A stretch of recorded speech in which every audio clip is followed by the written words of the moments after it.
আজকের ভিডিওতে দেখবো একটি ফ্রিজের লাইট কিভাবে পরিবর্তন করতে হয়। এই লাইটটি আমরা আগে একবার সার্ভিস করে লাগিয়েছিলাম, এখন লাইটটি সম্পূর্ণভাবে পরিবর্তন করে দেব। লাইটটি সর্বপ্রথম আমরা নাটটি খুলে কভারটি আলগা করে নেব, যাতে আমাদের লাইটটি খুলতে সুবিধা হয়। দেখতেই পাচ্ছেন আমরা কভারটি নাটটি খুলে নিয়েছি এবং বাতিটি দুটি নাটের সাহায্যে আটকানো আছে, তাই আমরা সুন্দরভাবে বাতিটি খুলে নেব। তার জন্য সর্বপ্রথম আমাদের স্ক্রু দুটি খুলে নিতে হবে, তাহলে এই বাতিটি খোলা সম্ভব হবে। এই বাতিটি সরাসরি 220 ভোল্ট কারেন্টে চলে। এটির গায়ে লেখা আছে 85 ভোল্ট থেকে 250 ভোল্ট দূরে এটি চলবে। এসি কারেন্ট মানে আমরা যে বিদ্যুৎ বাসা বাড়িতে ব্যবহার করে থাকি সেই বিদ্যুৎ দিয়ে সরাসরি চলবে। এখানে দেখতে পাচ্ছেন একটি সাদা তারের সাথে সংযোগ করা, এই তারটি মূলত কারেন্টের লাইন, 220 ভোল্টের লাইন। আরেকটি নীল তার এসেছে, এটি সুইচিং হয়ে এসেছে। আমরা যখন ডোরটি খুলি তখন নর্মালি ক্লোজ হয়ে যায়, যার কারণে এই বাতিটি নিভে থাকে। যখন আমরা ডোরটি ওপেন করি তখন নর্মালি ওপেন হয়, যার কারণে বাতিটি জ্বলে থাকে।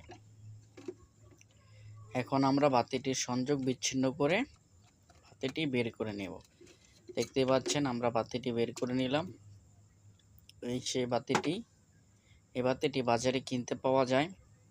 আপনারা এটি সার্ভিস করা থেকে বিরত থেকে বাতিটি নতুন এনে লাগিয়ে দিবেন, সেই ক্ষেত্রে ভালো হবে। বাজারে নতুন বাতিটির আলো কিছুটা কম হয়ে থাকে, কিন্তু আমার মতে আপনারা যদি সার্ভিস থেকে বাতিটি সার্ভিস না করে বাতিটি পরিবর্তন করে দেন, সেই ক্ষেত্রেই ভালো হবে। এই বাতিটি বেশি দাম না, 50 থেকে 70 টাকার মধ্যে আপনারা এই বাতিটি পেয়ে যাবেন।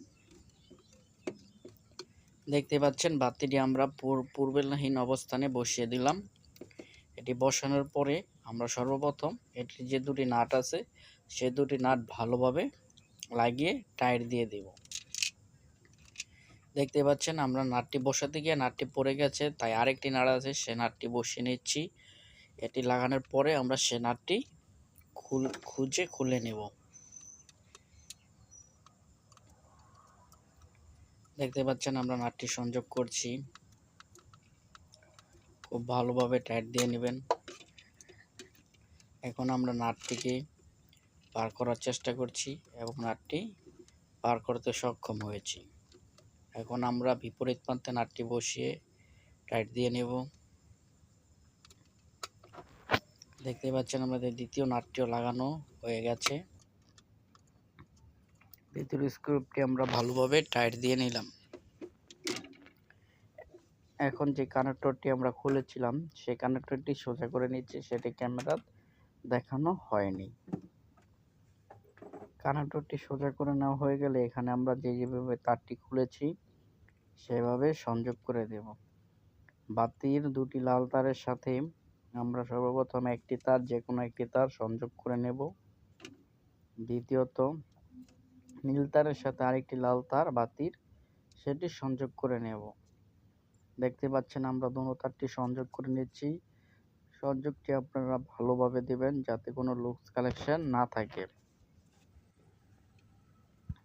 দেখতে পাচ্ছেন বাতিটি জ্বললো। এটির ভিতরে যে রেগুলেটরটা আছে বা যেটার মাধ্যমে এটি নিয়ন্ত্রণ কমানো বাড়ানো হয় সেটি দেখানো হচ্ছে। এটির সাহায্যেই মূলত ফ্রিজ কন্ট্রোল করা হয়, মানে কমানো বাড়ানো হয়ে থাকে। এখন আমরা যে কালেকশনটি করেছি সেই কালেকশনটি ভালোভাবে আটকে দেব বা বন্ধ করে দেব। এক ধরনের জয়েন্ট ক্লিপ বা লক পাওয়া যায়, সেটি ব্যবহার করে এখানে ভালো করে লক করে দেব। দেখতে পাচ্ছেন আমরা প্লাস দিয়ে চেপে লক করে দিচ্ছি। এটি আগে লক অবস্থায় ছিল, আমরা প্লাস দিয়ে চেপে এটি ঠিক ভালো করে জয়েন্টের মধ্যে ক্লিপটি ঢুকিয়ে তারপরে লক করে নিতে হবে। দেখতেই পাচ্ছেন আমরা ক্লিপটি সুন্দর করে ঢুকিয়ে নিয়েছি এবং তার ভিতরে রেখে আমরা ক্লিপটি লক করে দিচ্ছি। এখানে আপনারা টেপ পেঁচানো থেকে বিরত থাকবেন, কারণ টেপ পেঁচালে এই জায়গাটি ফ্রিজ যখন বন্ধ থাকবে ঘামবে, টেপটি নষ্ট হয়ে যাবে তাড়াতাড়ি, টেপটি এখানে লাস্টিং করবে না। দেখতেই পাচ্ছেন আমরা যে লক থেকে খুলেছিলাম সেই লকে সুন্দর করে সেট আপ করে দিচ্ছি এবং তারগুলো সম্পূর্ণভাবে ভিতরে দিয়ে পূর্বের অবস্থানে বসিয়ে আমরা নাটটি লাগিয়ে দেব। দেখতে পাচ্ছেন স্ক্রুপটি খুলেছিলাম, এখানে লকটি ভালো করে বসিয়ে স্ক্রুপটি আমরা আবার টাইট দিয়ে দিচ্ছি। দেখতে পাচ্ছেন আমরা স্ক্রুপটি লাগাচ্ছি, দেখতে থাকুন। স্ক্রুপটি সম্পূর্ণভাবে লাগানো সেট হয়ে গেছে। এখন আমরা ভোল্টেজটি কম বেশি আছে কিনা তা চেক দিয়ে নিলাম। এখন আমরা ফ্রিজে কারেন্ট দেব। ফ্রিজে আমরা কারেন্ট দেওয়ার দেখতেই পাচ্ছেন ফ্রিজে কারেন্ট দেওয়ার চেষ্টা করেছে এবং কারেন্ট দেওয়ার পরে ফ্রিজের লাইটটি জ্বলে উঠেছে। এখন এটি বন্ধ হয় কিভাবে, চালু হয় কিভাবে, আমরা সুইচটির মাধ্যমে চাপ দিয়ে আপনাদের দেখাবো চালু এবং বন্ধ। আমরা বাতির কভারটিও লাগিয়ে নিলাম। এখন ওই যে দেখতে পাচ্ছেন যে সুইচটি আমরা চাপ দিয়েছি, এটি যখন আমরা পুশ করে রাখবো তখন বাতিটি নিভে থাকবে। তার মানে হচ্ছে যখন আমরা ঢাকনাটি লাগিয়ে রাখি তখন ভিতরে বাতিটি স্বয়ংক্রিয়ভাবে নিভে যায়। এই সুইচটির মাধ্যমে এই কাজটি করে থাকে মূলত। দেখতেই পেলেন একটি লাইট কিভাবে পরিবর্তন করতে হয় ফ্রিজের লাইট